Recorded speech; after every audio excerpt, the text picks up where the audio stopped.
Hey, Shalom Israel. First and foremost, I want to give all glory, all honor, all praise to Yahweh, Ba'asham Yahweh Shai, to the hopeful elect of Israel, to all of those good brothers and sisters that are trying to keep the commandments of Yahweh, Ba'asham Yahweh Shai in spirit and in truth. This is your brother Shamashawan coming back to you with another lesson. All right, so this lesson is called Touch Not, Taste Not, Handle Not. Right? Some people kind of are a little bit overzealous in terms of, washing their hands multiple times, and you can't touch this, you can't handle that, you can't taste that, right?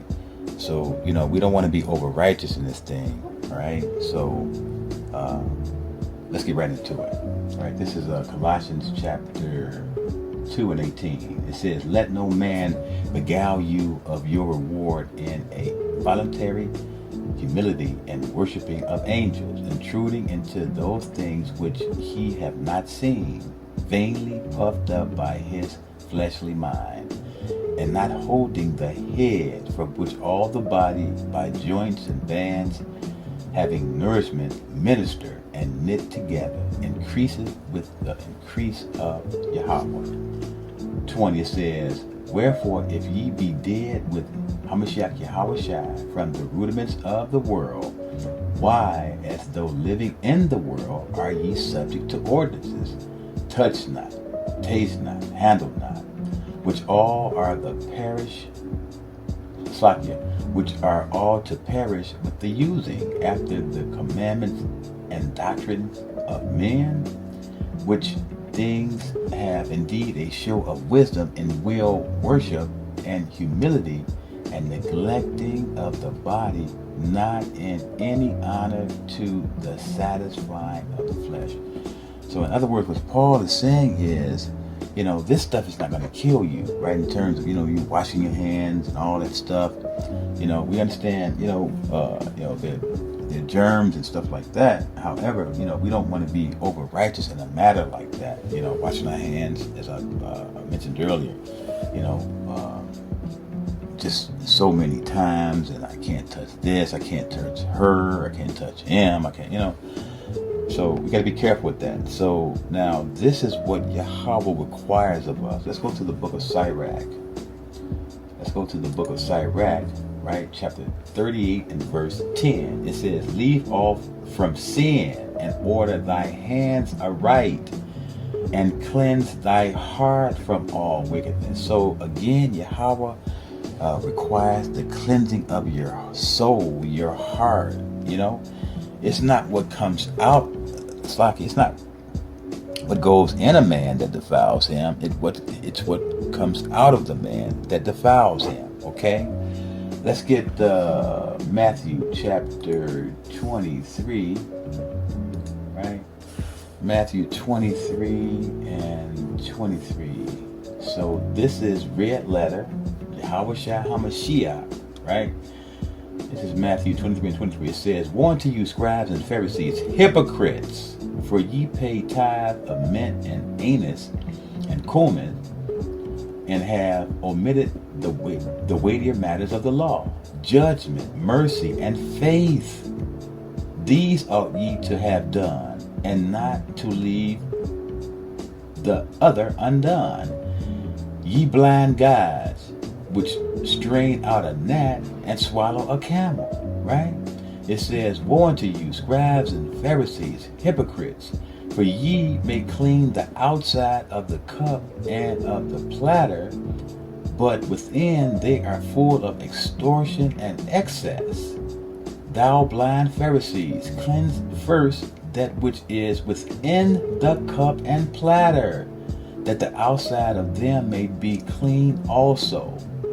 Woe unto you, scribes and Pharisees, hypocrites! For ye are like unto white sepulchres, which indeed appear beautiful outward, but are within full of dead man's bones and of all unclean things. Even so, ye also outwardly appear righteous unto men, but within ye are full of hypocrisy, and inequity. So we have to cleanse our spirits, right? Remember, this is a spiritual walk, right? So you washing your hands a million times and you don't touch him, you don't touch her, and all of that stuff. That's not gonna, that's not gonna, give you salvation. What's going to give you salvation, right, or hope of salvation, is the cleansing of our hearts. Okay, let's get it in Psalms chapter 51. This is what Yahweh requires. Psalm 51 and chapter, Psalm 51 and verse 10. It says, "Create in me a clean heart, O power." See that? "And renew a right spirit in me." So, once again, I'm trying to stress the importance. Yes, it's good to have, a clean hygiene. Yes, I'm not saying, anything against that. However, when you start to get overly righteous with that thing, washing multiple times and, again, don't touch me and I can't touch you and all that, then that's access, okay? Right? So let's get another one. Let's go to 1 Peter. 1 Peter chapter 1. 1 Peter chapter 1 and 21. It says, "Who by him do believe in Yahweh, that raised him up from the dead and gave him glory, that your faith and hope might be in Yahweh. Seeing ye have purified your souls in obeying the truth through the Spirit unto unfeigned love of thy brethren." 23. "Being born again, not of corruptible seed, but the incorruptible, by the word of Yahweh, which liveth and abideth forever." Right? 24. It says, "For all flesh is as grass, and all the glory of man as a flower of grass. The grass withereth, and the flower thereof falleth away." Okay, so we need to cleanse our spirits, right? And the only way to cleanse your spirit is through the water baptism.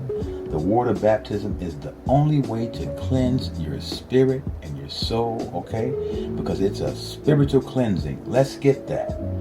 It's the remitting of the sins. Let's get that in Luke chapter 3 and 3. Because a lot of people, they stumble on that. They think that the water baptism is cleaning the flesh. No, it's not. No. That's not what that's designed for. The water baptism is designed to clean your spirit and your soul. All right? Luke 3 and 3, it says, "And he came into all the country of Jordan, preaching the baptism of repentance for the remission of your sins." So this is the only way to cleanse your sins. Okay? Let's get the Mark chapter 7. Mark 7. Okay? Now watch this. Watch this. This is Mark 7 and 1. It says, "Then came together unto him the Pharisees and certain of the scribes, which came from Jerusalem. And when they saw some of his disciples eat bread with defiled, that is to say, with unwashed hands, they found fault.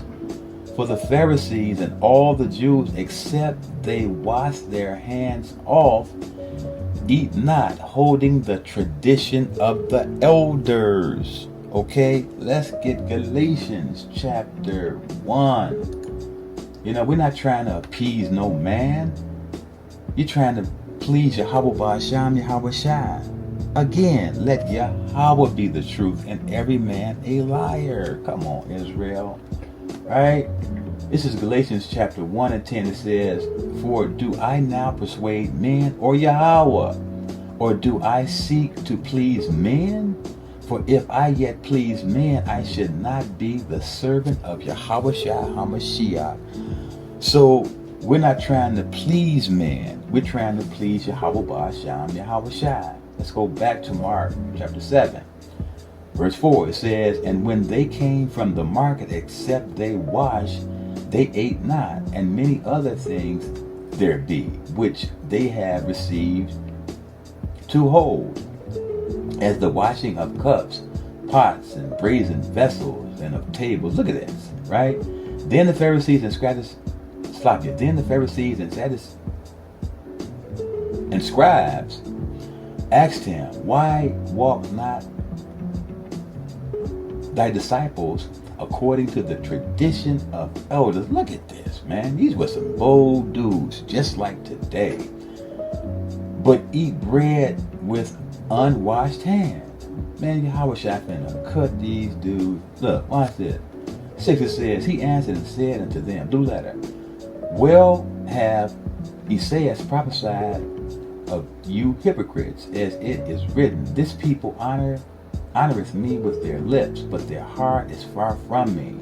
Howbeit in vain do thee worship me, teaching for doctrines and commandments of men.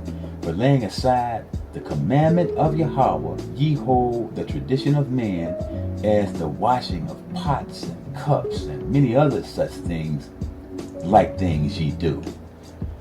And he said unto them, full well ye reject the commandment of Yahweh, that ye may keep your own tradition.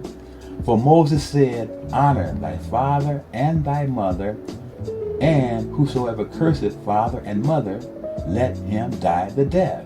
But ye say, if a man shall say to his father or mother, it is Corban, right? So Corban, y'all, is like it was a sacrifice that we would go and give to the elders, right?